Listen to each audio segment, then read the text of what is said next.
Buenas tardes a todos los presentes. Los saludamos desde Telesalud del Hospital Nacional Arzobispo Loaiza del Ministerio de Salud. Bienvenidos a la telecapacitación SICA sin elevación del ST, manejo y enfoque, dirigida por nuestro ponente, el doctor Javier Chumbe Montoro, médico asistente del Servicio de Cardiología del Hospital Nacional Arzobispo Loaiza. Antes de iniciar, recordarle a los presentes que pueden realizar sus preguntas a través del chat de la plataforma de Zoom para ser respondidas al final de la ponencia. Bienvenido, estimado doctor Chumbe, es un honor tenerlo con nosotros. Le doy el pase para el desarrollo del tema. Adelante.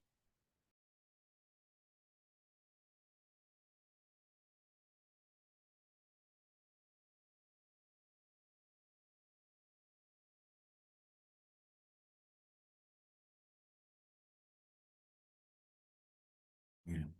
Sí, también. Ahora sí, buenos días.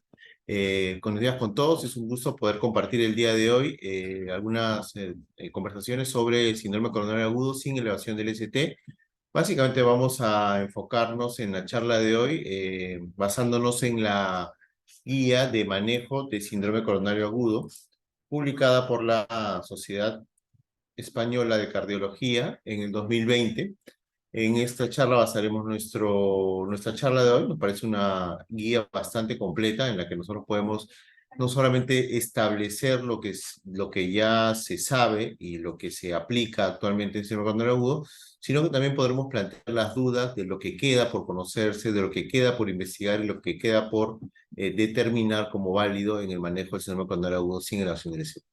Muy bien, empezamos entonces. La presentación clínica del síndrome coronario agudo no es siempre la misma, ¿no? O sea, nosotros podemos tener un amplio espectro clínico de presentación en emergencia que incluye desde un paciente que viene en parada cardíaca o un paciente que viene en inestabilidad eléctrica, por ejemplo, un paciente que viene con taquicardia ventricular o con fibrilación atrial o mucha palpitación, o un paciente hemodinámicamente inestable, un paciente chocado, hipotenso, un paciente que simplemente se desvaneció o está chocado y no se sabe cuál es la causa. Esa puede ser también una forma de presentación del síndrome coronario agudo. Hasta un paciente que tenga un dolor torácico que ya ha desaparecido, es un paciente que ya no tiene dolor torácico al momento del ingreso, pero que tuvo signos de isquemia o que en el momento tiene falla cardíaca, ¿no? Todo esto pasa, son los extremos. Sin embargo, el síntoma principal, más importante, en el que normalmente es el que nos llama a identificar este síndrome coronario agudo, es el dolor torácico típico, ¿no? Descrito como un dolor tipo opresivo, pesadez o quemazón en el centro del pecho o en la región precordial. Sin embargo, muchos de estos pacientes, sobre todo pacientes ancianos, diabéticos o con alguna alteración de la sensibilidad para el dolor, pueden también presentarse como pacientes con disnea de reciente inicio, ¿no? Pacientes disnéicos o dolor en otra localización, como epigástrico, dolor mandibular, dolor en hombro izquierdo, dolor en brazo izquierdo, casi siempre acompañado de síntomas vegetativos, ¿no? Náuseas, sudoración fría, paciente que siente que se va a desmayar. Entonces, todas esas son la forma de presentación clínica. Cuando tengamos cualquier tipo de esta presentación clínica, nosotros tenemos que sospechar y descartar definitivamente un síndrome coronario agudo. Entonces, esa es la manera en la que nosotros tenemos que aproximarnos clínicamente a la definición de síndrome coronario agudo. Una vez que tenemos la aproximación clínica, que tenemos la sospecha, ya sea el paciente chocado, inestable eléctricamente, por recuperar de una parada cardíaca, o con algún equivalente anginoso o con una angina típica propiamente dicha, nosotros ya podremos establecer, lo primero que se tiene que hacer es hacer un electrocardiograma, siempre y cuando esos síntomas sean persistentes por más de 20 minutos, ¿no? Y en el electrocardiograma lo que tenemos que investigar o identificar inicialmente es el segmento ST, que es el segmento que se va a presentar desde el final del QRS hasta el inicio de la onda T. Este segmento ST nos va a decir frente a qué tipo de síndrome coronario agudo estamos y el manejo es totalmente distinto. Entonces, nosotros vamos a tener dos escenarios. El paciente con dolor torácico agudo, en el que tengamos una elevación persistente del segmento ST y el objetivo es la reperfusión inmediata y una intervención coronaria percutánea o tratamiento fibrinolítico. Acá no hay tiempo que perder, es lo más rápido posible. Sin embargo, hoy no nos vamos a ocupar de este síndrome coronario agudo, sino vamos a hablar del otro tipo de síndrome coronario agudo, que son los pacientes, disculpa, ¿puedo retroceder? ¿Para retroceder?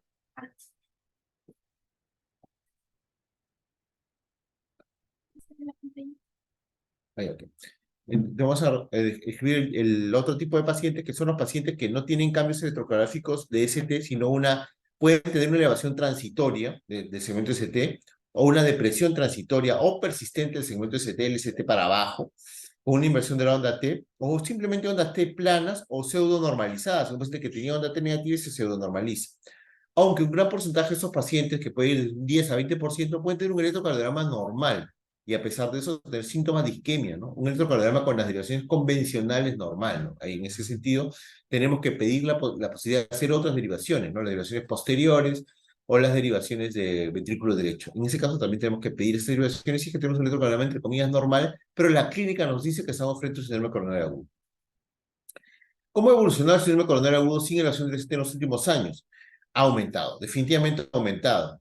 En los registros de infarto de miocardio en los años 95 era más o menos la tercera parte de todos los síndromes coronarios agudos. Hoy en día, más o menos en el 2015, se estableció que era, que era exactamente la mitad, y hoy en día se habla más o menos del 55 a 60% de los síndromes coronarios agudos como sin elevación del ST.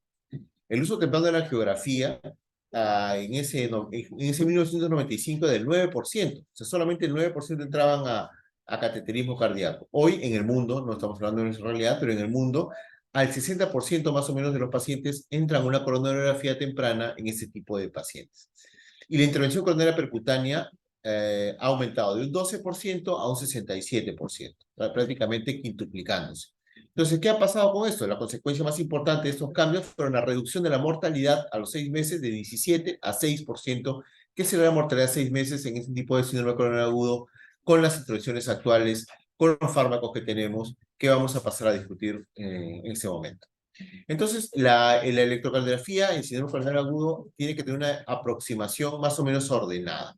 Tenemos claro cuáles son los síntomas del síndrome coronario agudo: un dolor, molestias pueden ser en la espalda, esas pueden ser las zonas de irradiación, o el paciente incluso puede venir en shock cardiogénico, o puede venir en parada cardíaca, o puede llegar en edema agudo de pulmón, o puede llegar en falla cardíaca. Todos estos nos van a hacer sospechar la presencia de un síndrome coronario agudo, sobre todo si además el paciente tiene factores de riesgo cardiovascular. Pero como les decía anteriormente, el electrocardiograma puede ir desde un espectro de un electrocardiograma normal, en el que las 12 derivaciones convencionales la tengamos normal, hasta una elevación persistente del segmento ST. Acá, ese es el síndrome coronario agudo ST elevado, hay que abrir la arteria que está ocluida. De esto no nos vamos a ocupar el día de hoy. Nos vamos a ocupar más bien de los pacientes que tienen depresión del segmento ST, ya sea persistente o ya sea por momentos, o los pacientes que tengan alteración de la onda T. Esos pacientes tenemos que además establecer si van a ser una angina inestable o un infarto sin elevación del ST, dependiendo de la necrosis o la isquemia, que se va a manifestar bioquímicamente por la elevación de las troponinas en sangre. Entonces, justamente pasamos a eso, los biomarcadores, ¿no? Ya no se habla de enzimas cardíacas, está mal decir enzimas cardíacas, tenemos que hablar de biomarcadores. Porque en definitiva, el biomarcador más importante y el que se debería usar hoy en día es la troponina ultrasensible, la HSCTN o troponina ultrasensible, que es obligatorio en todos los pacientes con sospecha de síndrome coronario agudo. No tenemos todavía a disposición en el hospital, en algunos hospitales de MISA tampoco, en muchas clínicas ya hay, y es la mejor opción en los esquemas, al menos lo que se propone en la guía de la Sociedad Española o Europea de Cardiología. Las troponinas cardíacas son biomarcadores más sensibles y específicos que la CPK o la CPK-MB o la mioglobina o lo que antiguamente se usaba como la TGO o la DHL. En general eso ya no debería usarse. Tienen muy poca especificidad y sensibilidad. En realidad, el marcador más importante que tenemos que tener presente para el diagnóstico de coronario agudo, y el que nos tiene mejor valor predictivo negativo y mejor valor pronóstico además, son las troponinas. Idealmente la troponina ultrasensible. De no tenerla, la troponina T, y en pacientes renales la troponina I. Entonces, hablemos primero de la troponina ultrasensible. Tiene mayor valor predictivo negativo en el infarto de miocardio, eso definitivamente, y reduce el intervalo ciego a la troponina normal. Las troponinas convencionales tienen un inicio de elevación entre las 4 y 6 horas después del inicio de síntomas. Entonces tenemos un periodo ciego, un intervalo entre las 0 y 4 horas de inicio de síntomas en las que cualquier troponina T va a salir negativa, poniendo muchas veces falsos. Imagínense, un paciente con síntomas clínicos, con un electrocardiograma normal y una troponina T negativa en ventana, es decir, las primeras 4 horas, definitivamente vamos a muchas veces dar de alta a un paciente con el que podríamos estar frente a un síndrome coronario agudo. Por eso que la troponina ultrasensible empieza a elevarse a la hora incluso de inicio de síntomas, por lo que nos facilita la detección temprana de síndrome coronario agudo, simulación de ST, anulando ese intervalo ciego que tiene la troponina, ¿no? Las concentraciones de troponina de alta sensibilidad además deben interpretarse como un marcador cuantitativo de daño miocárdico, es decir, mayor valor, mayor posibilidad de infarto de miocardio. Entonces, si la elevación es 5 veces el valor límite superior, tenemos un 90% de posibilidad de infarto. Si es 3 veces el valor, de 50 a 60%. Y es frecuente que algunas concentraciones de troponina cardíaca circulante en individuos sanos o en otras patologías que luego vamos a revisar. Entonces, para esto, la Sociedad Española de Cardiología propone un algoritmo de 0 a 1 hora de la Sociedad Europea de Cardiología. Entonces, tomar un basal y tomar uno a la hora.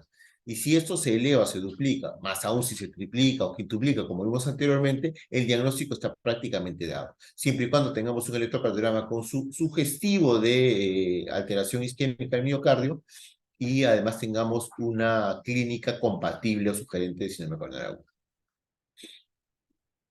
Muy bien, pero hay diagnósticos diferenciales en los que también podemos tener las troponinas, tanto la ultrasensible como la troponina convencional elevada.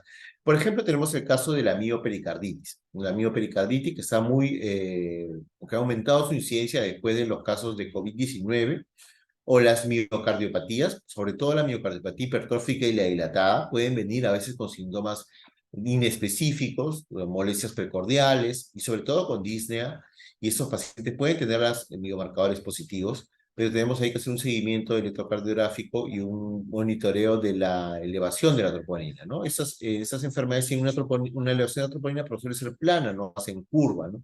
O pacientes que vienen con taquiarritmia, sobre todo fibrilación auricular, que es la más frecuente, o la insuficiencia cardíaca aguda, que es un diagnóstico diferencial muy importante con el síndrome coronario agudo, o que pueden interponerse. Es decir, pacientes con síndrome coronario agudo sin elevación del ST pueden venir como complicación con una falla cardíaca aguda.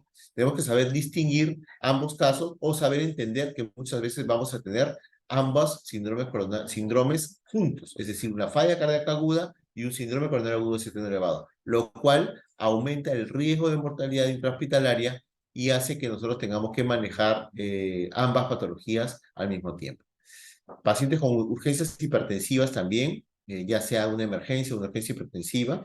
La estenosis valvular aórtica, que tiene síntomas muy parecidos a un síndrome coronario agudo, sobre todo la angina y la disnea. Esos pacientes tenemos que sospecharlos clínicamente al escuchar el soplo del foco aórtico. El síndrome de Takotsubo, o lo que también se conoce como miocardiopatía de estrés, que es un síndrome coronario, es una enfermedad isquémica, pero solamente engloba la punta del corazón, dejando las regiones basales del corazón más bien hiperkinéticas y que no lleva un patrón coronario, es decir, no hay una obstrucción coronaria y la angiografía suele ser negativa. Pero pueden tener falla, pueden tener arritmias, pueden hacer muerte súbita, pueden hacer complicaciones mecánicas, como un infarto de miocardio. Pero la distinción nos la da el ecocardiograma. Los pacientes con espasmo coronario, ya sea inducido por drogas o ya sea espontáneo, también pueden hacernos el diagnóstico diferencial de síndrome coronario agudo. Traumatismo cardíaco, ahí tenemos la historia muy importante para poder diferenciar uno del otro. Esas son las causas cardíacas de diagnóstico diferencial. Podemos pasar también a las causas pulmonares, donde a la cabeza tenemos que tener presente la embolia pulmonar, porque el paciente también viene con dolor de pecho, también viene con disnea de reciente inicio, puede tener biomarcadores positivos como la troponina ultrasensible o incluso el ProBNP, pero la diferenciación está básicamente en la evolución, en los factores de riesgo y en los exámenes auxiliares de imágenes, ¿no? En la embolia pulmonar vamos a ver imágenes solamente del lado derecho, una alteración de la motilidad del ventrículo derecho solamente, no hay alteraciones de la motilidad del ventrículo izquierdo, y además tenemos una angiotomografía pulmonar que nos va a hacer el diagnóstico ya definitivo, ¿no?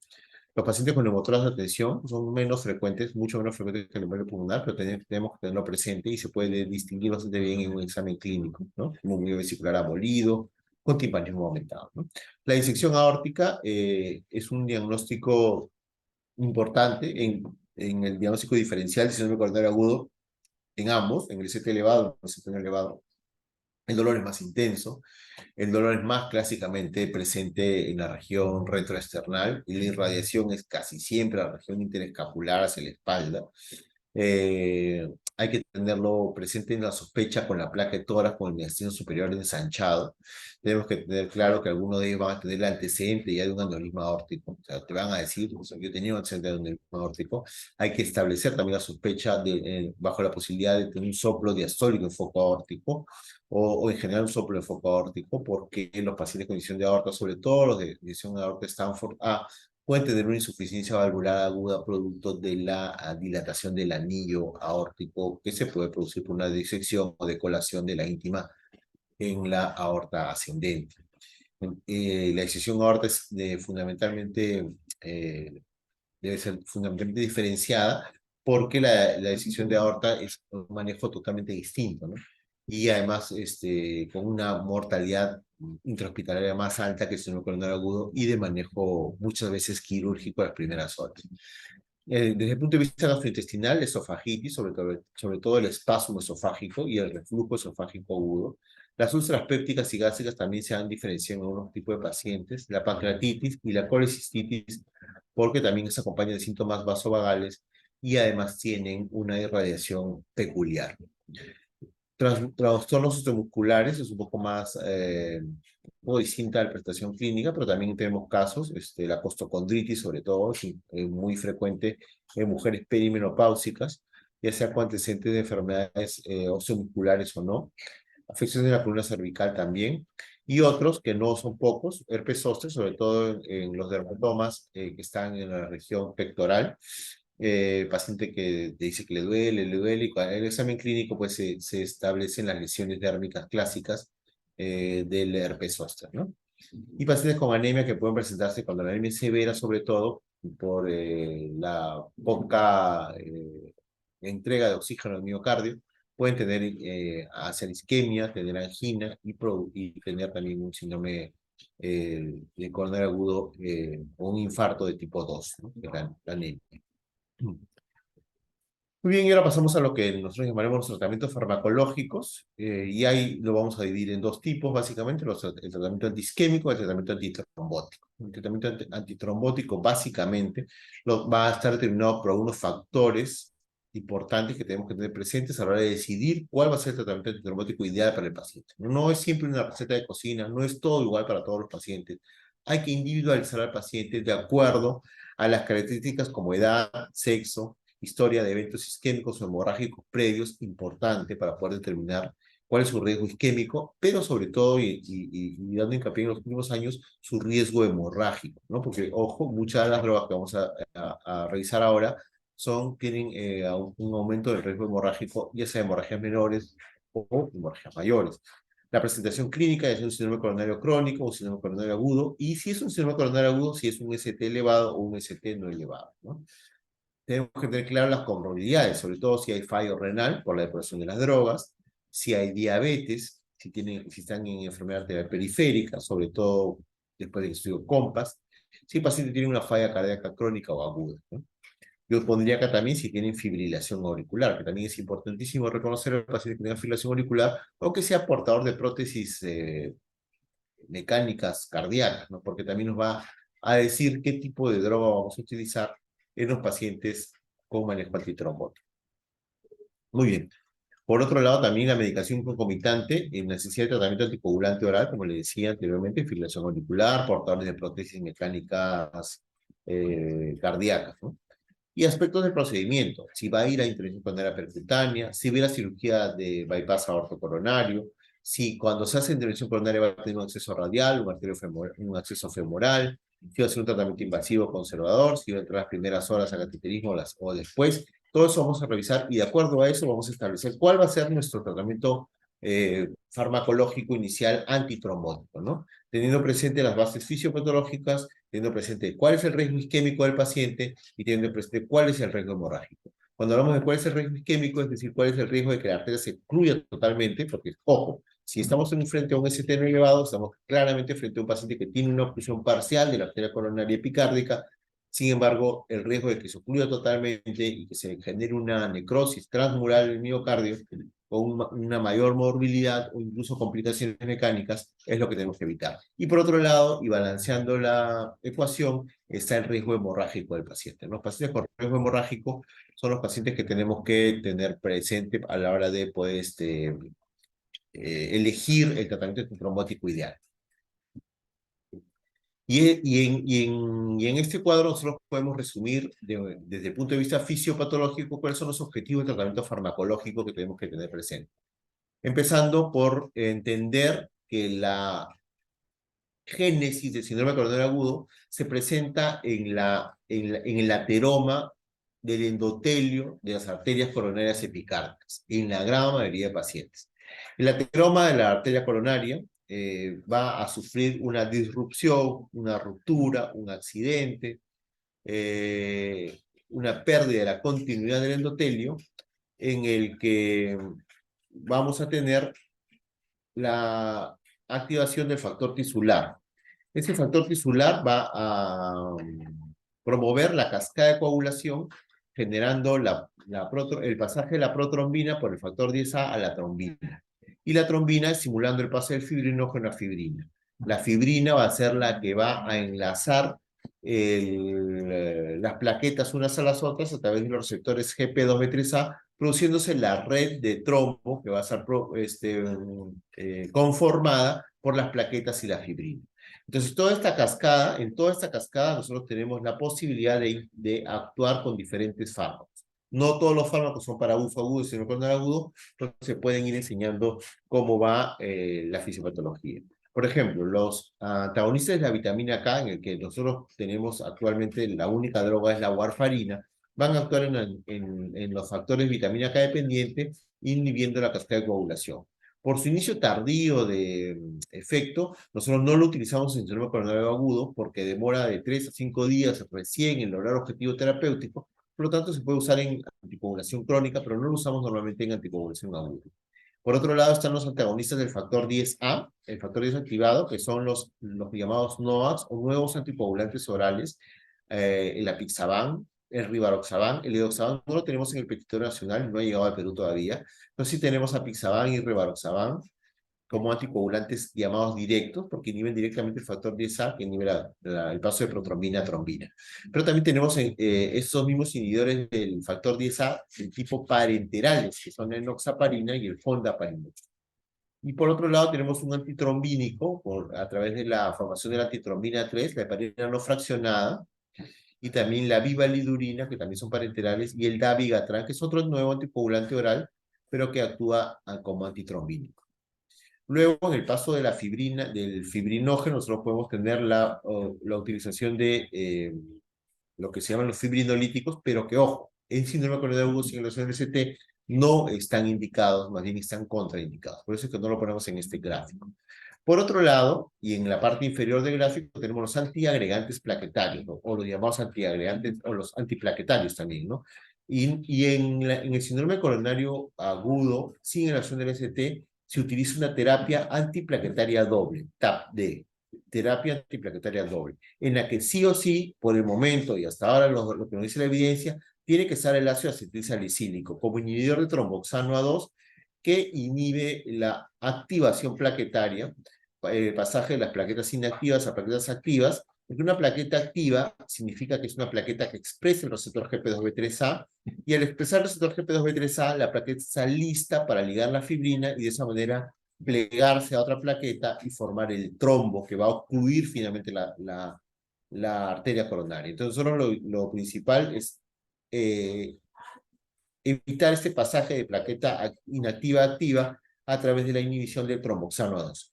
Junto al ácido acetilsalicílico, nosotros tenemos alternativas con otros antiagregantes plaquetarios, sobre todo los llamados inhibidores de la adenosina o ADP.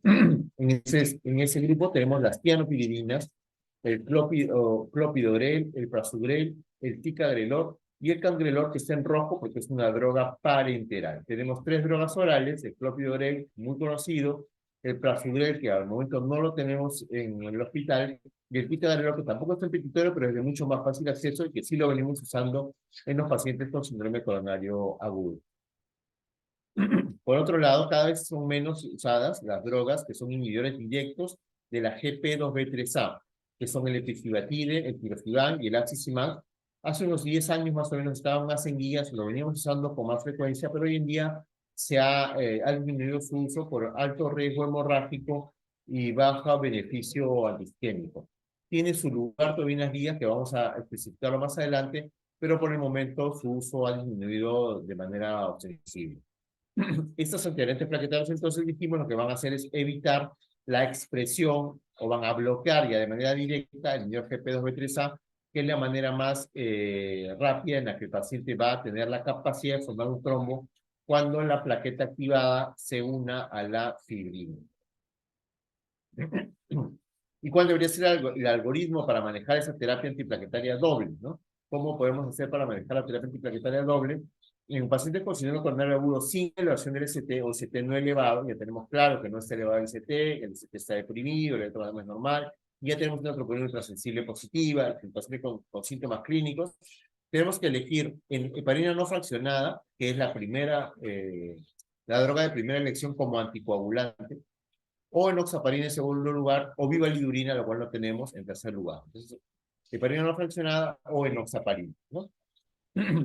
Ahora, depende del riesgo hemorrágico, si tenemos un riesgo hemorrágico bajo, alto o muy alto, tenemos que escoger la doble antiagregación plaquetaria, o la terapia antiplaquetaria doble. Si ustedes se dan cuenta, en cualquiera de los riesgos, bajo, alto o muy alto, siempre empezamos con una doble antiagregación. Al inicio siempre hay doble antiagregación.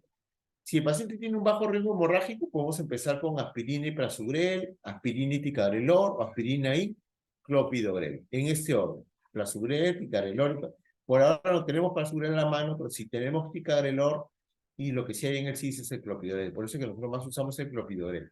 Pero si el paciente tiene mucho riesgo isquémico, vemos la anatomía coronaria con mucha carga trombótica, o que el paciente ya tiene una restenosis o es una arteria difícil, utilizamos de preferencia ticagrelor, ¿no?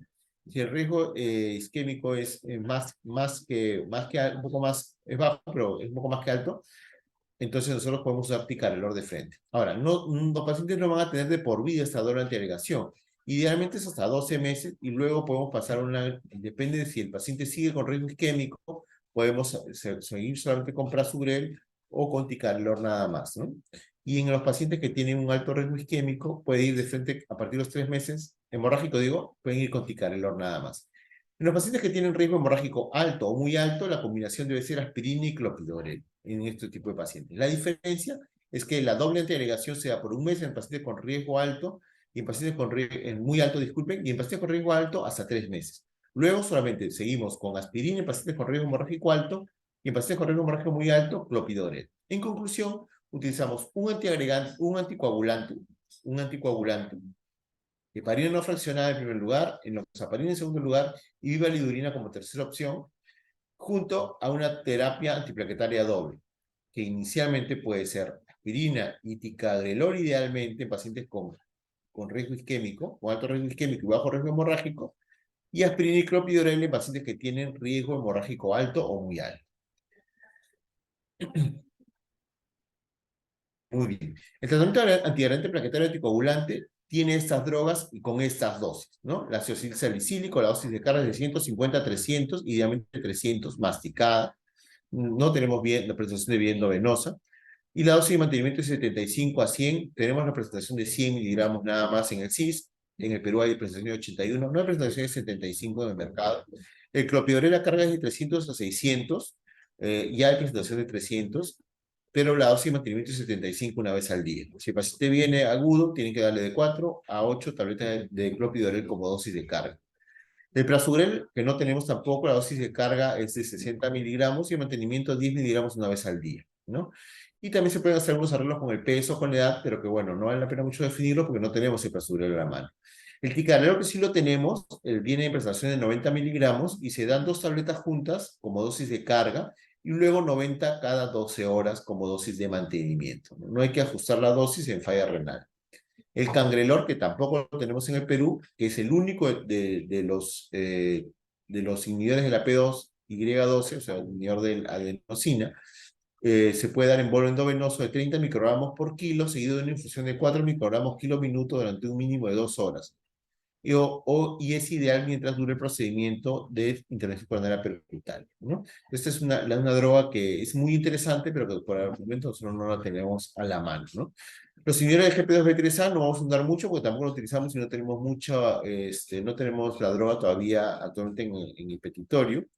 Mientras que los fármacos anticoagulantes que más usamos es la enoxaparina por la practicidad, sobre todo porque los pacientes no necesitan bomba de infusión, mientras que la heparina no fraccionada necesita un bolo intravenoso de 70 a 100 unidades por kilo, 80 es lo que normalmente se usa, y luego, siempre y cuando no vas a usar GPD-Vetrosal, si no hay mucho riesgo de hemorrágico, con un bolo de 50 a 70 con inhibidores de GPD-Vetrosal. Y luego la dosis de mantenimiento que va más o menos entre 15 y 20 unidades por kilo minuto, hasta llegar a una dosis de tiempo de tromboplastina parcial activado entre 2 y 2.5 veces el valor normal, y eso hay que ir monitoreando cada 6 a 12 horas para poder tener la velocidad de infusión de la droga, ¿no? La enoxaparina es más sencilla, ¿no? Se utiliza un bolo intravenoso de 0.5 antes de introducción coronaria percutánea, y luego la dosis de anticoagulación plena es 1 miligramo por kilo por dosis cada 12 horas de manera subcutánea, ¿no? La violina y el fondoparinux no vamos a ahondar porque tenemos la droga actualmente, ¿no? Mientras que esos son los inhibidores P12 y Y12, más o menos tenemos algunas diferencias importantes.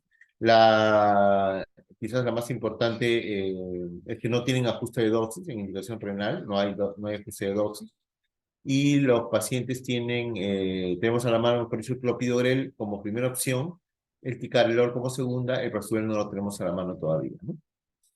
Entonces, es con respecto al tratamiento antiisquémico, antitrombótico, mejor dicho. El tratamiento antitrombótico, básicamente, un anticoagulante, idealmente heparina no fraccionada en infusión, en segundo lugar, y por su practicidad de enoxaparina, la viorelina no tenemos en la mano, y como tratamiento antiplaquetario doble, inicialmente ácido salicílico, en dosis de carga de 300, y junto con clopidogrel entre 300 y 600, y dosis de mantenimiento de ácido salicílico 100, y de clopidogrel 75. Podemos tener como alternativa, pacientes con alta carga isquémica, el ticagrelor, siempre y cuando tengan bajo riesgo hemorrágico, y de tener claro los esquemas de antiagregación plaquetario de acuerdo al riesgo isquémico y hemorrágico que presente el paciente.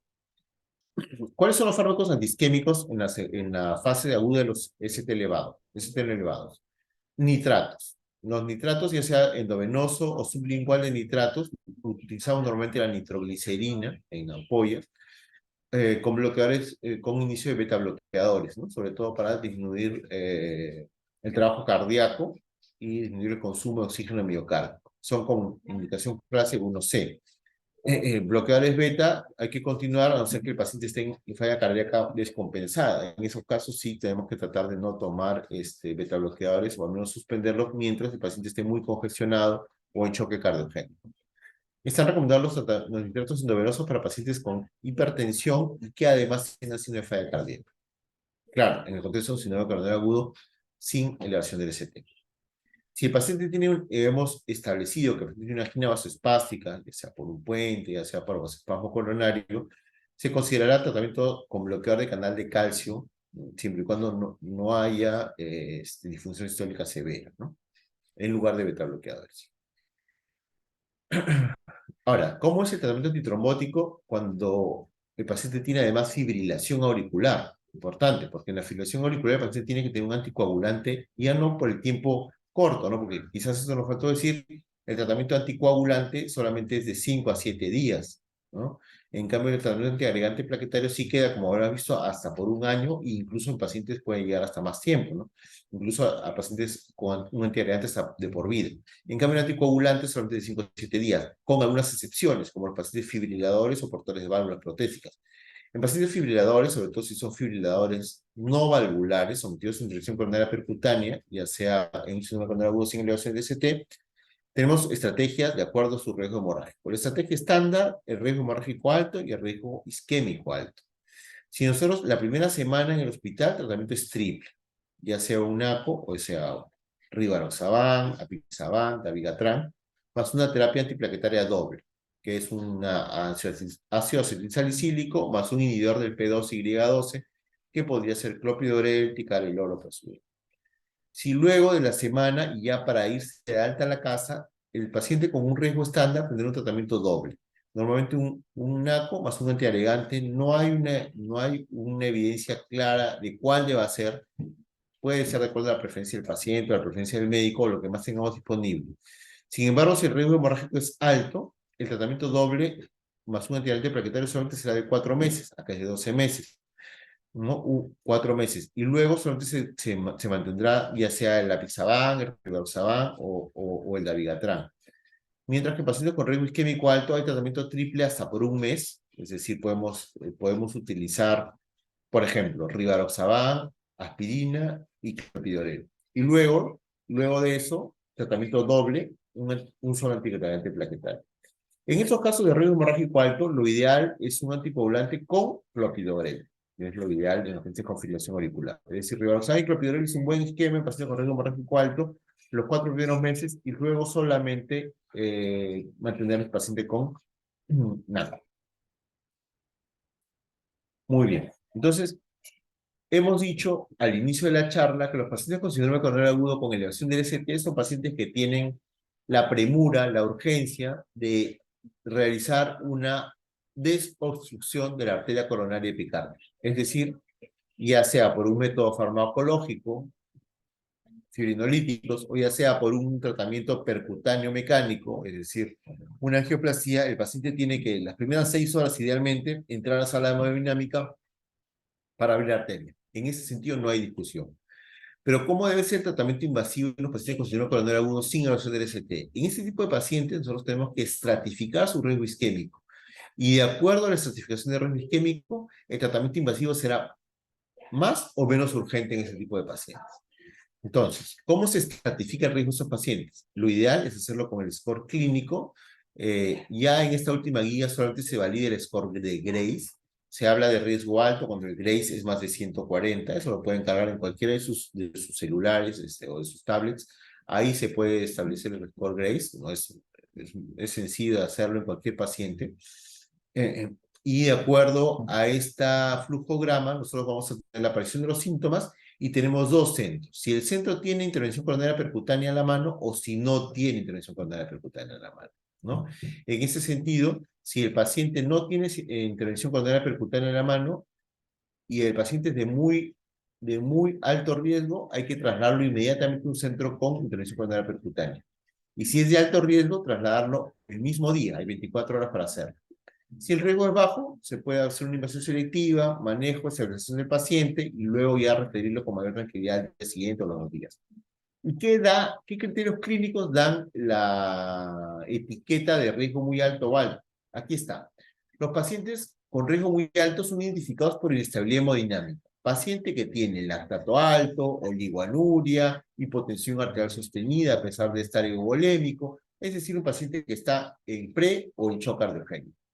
O los pacientes que tienen dolor torácico recurrente o refractario al tratamiento médico. Estamos en dosis altas de nitratos, estamos con beta bloqueadores, incluso se le pone morfina, y el paciente sigue muy sintomático, con una angina persistente, debe ser intervenido, se conoce que es de riesgo muy alto. Arritmias parcialmente mortales, ya sea pacientes que hayan hecho taquicardias ventriculares, parada cardíaca resucitada. Complicación mecánica de infarto de miocardio es muy alto riesgo, ¿no? Pacientes que tengan sobre todo ruptura de septo interventricular, ruptura de pared libre, disfunción o ruptura de músculo papilar, o que el paciente se presente con una insuficiencia cardíaca aguda directamente relacionada al síndrome coronario agudo sin elevación del ST. Si la depresión del ST es mayor de 1 milímetro en 6 derivadas y una elevación de ABF y OB1, es un patrón electrocardiográfico muy sugerente de enfermedad multivaso o incluso enfermedad de tronco coronario, que todavía no está totalmente obstruida, pero que la posibilidad que se obstruya y haga muerte súbita es muy alta. Por lo tanto, este paciente es de muy alto riesgo y tiene que ser invadido lo más pronto posible. Ese lapso de tiempo, idealmente menos de 2 horas. En nuestra realidad es muy difícil, pero es lo que dicen las guías en países desarrollados. Menos de 2 horas, en nuestro caso, es tratar de meterlo a sala de hemodinámica o tratar de hablar con los médicos de intervencionismo para que lo hagan lo más pronto posible. Si el riesgo es alto, es decir, tiene un diagnóstico confirmado de MST elevado, o sea, troponina positiva, cambios dinámicos presumiblemente nuevos del ST, que haya tenido un RCP por hora cardíaca sin elevación del ST8 cardiogénico y una puntuación de Gray de más 140, el paciente tiene alto riesgo y tiene que ir a una intervención temprana en las primeras 24 horas. No tenemos la primera 2 horas, sino 24 horas. Y si no tiene ninguno de estos criterios anteriores, ¿no? Si el paciente está médicamente estable, eléctricamente estable, el dolor torácico ya pasó, no hay alteraciones dinámicas del ST, la puntuación de Grace es menor de 140, no hay falla cardíaca aguda, es decir, es un paciente de bajo riesgo, a pesar de tener estricto elevado, se puede planificar la invasión selectiva. Puede ser incluso durante la hospitalización o incluso después del alta con pruebas de evocación disquética. Claro, ya con tratamiento antiadherente plaquetario y anticoagulante y antiisquémico. Muy bien. En esta guía, a diferencia de otras guías anteriores, se ingresa el término MINOCA, que es el infarto de miocardio sin enfermedad coronaria obstructiva, ¿no? Que es un caso que cada vez está más creciente. En general se define como la ausencia de enfermedad coronaria obstructiva en angiografía. Arterias coronarias normales, no hay nada para abrir, no hay ninguna arteria que destapar, no hay ninguna stent ni bypass que poner, y hay que hacer un manejo más que nada antiisquémico, ¿no? Te habla de enfermedad de pequeños vasos o de pequeñas arterias. La guía también habla de poblaciones especiales, sobre todo pacientes con insuficiencia cardíaca y shock cardiogénico en el contexto de un síndrome coronario agudo CTN elevado. En ese tipo de pacientes, y como decíamos en el algoritmo de intervención coronaria temprana, los pacientes están recomendados de una coronografía urgente. Paciente con síndrome coronario agudo CTN elevado y shock cardiogénico o falla cardíaca aguda debe entrar a la sala de hemodinámica lo más pronto posible para conocer la anatomía coronaria. Y si es posible hacer un ICP urgente, hacerla para lesión culpable en pacientes para shock cardiogénico causado por ST no elevado. Independientemente del tiempo transcurrido del inicio de síntomas, no interesa. O se recomienda una cirugía de bypass aorto coronario urgente para pacientes con shock cardiogénico si la anatomía coronaria no es adecuada para intervención coronaria percutánea. Multivasos, tronco, bifurcaciones, si tiene un alto riesgo para intervención coronaria percutánea o no es posible realizarla, entonces tiene que ir a una cirugía de bypass aorto coronario urgente, porque si no el shock cardiogénico es un círculo vicioso que nos va a llevar a la muerte rápidamente del paciente, con tasa de mortalidad muy alta, casi alrededor del 50-60%. ¿Qué pasa en la diabetes? En los pacientes diabéticos se recomienda el derivado de la diabetes en todo paciente, incluso si no tiene antecedentes. Muchos pacientes debutan con síndrome coronario agudo y no sabían que eran diabéticos. Es necesario entonces monitorear en todos estos tipos de pacientes la glicemia. Aún así, en los pacientes que no son diabéticos, la hiperglicemia es un marcador de mal pronóstico en este tipo de pacientes. Pero hay que tener mucho cuidado con la hipoglicemia. Eso sí se tiene que evitar. Por eso es que muchas veces se evitan las drogas en horario en este tipo de pacientes y más bien se manejan escalas para poder establecer el manejo hipoglicemiante. Pacientes con enfermedad renal crónica, se da la misma estrategia, no hay ninguna estrategia distinta de acuerdo al diagnóstico y la terapéutica, pero sí las drogas que necesitan ajustarse, por ejemplo, en noxaparina, en dos drogas que hay que ajustar la dosis, hay que hacerlo para la terapia, para la función renal. Y sobre todo a la hora de utilizar contraste para el intervencionismo coronario percutáneo, tener presente la creatinina y la función renal, ¿no? Emplear contrastes hiposmolares o isomolares al menor volumen posible en las estrategias invasivas y se recomienda con un nivel de evidencia 2A con C, hidratación con suero isotónico antes, que es lo que solemos hacer en unidad coronaria en pacientes que van a ir a intervención coronaria percutánea y que tienen un grado de falla renal. En el paciente anciano, y eso es importante que lo tengamos presente, muchas veces hay lo que es una inercia terapéutica en este tipo de pacientes. Hay que emplear todos los mismos estrategias diagnósticas y de manejo para estos pacientes. No hay nada que dejemos de hacer. Tener presente, por ejemplo, algunas cosas como el prasugrel, pero en general los pacientes no tienen, no usaban coches a droga. Pero la elección del fármaco no tiene que tener ninguna diferencia. Muy bien. Este sería un cuadro más o menos resumen de lo que hemos venido diciendo. Vamos a ver si podemos ponerlo acá un poquito más grande para poder verlo. Estrategia de diagnóstico y tratamiento de síndrome coronario agudo sin inhalación del ST, evaluación inicial, ¿no? Vías y adecuación, ingreso, monitorización, evaluar síntomas, signos vitales, electrocardiograma y troponina ultrasensible.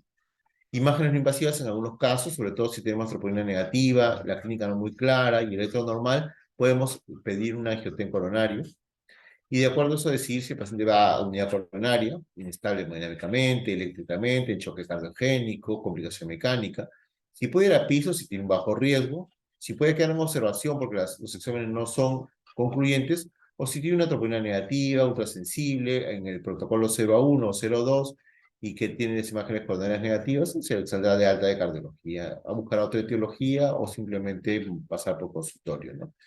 Una vez que ya se valida el diagnóstico, ya vamos a empezar con el tratamiento de elección, ácido salicílico entre 150 y 300, una heparina no fraccionada como clase 1A, enoxaparina clase 2B, un inhibidor P2Y12, además de aspirina, ya hemos hablado, prasugrel 1B, ticagrelor 1B, clopidogrel 1B, en esas dosis.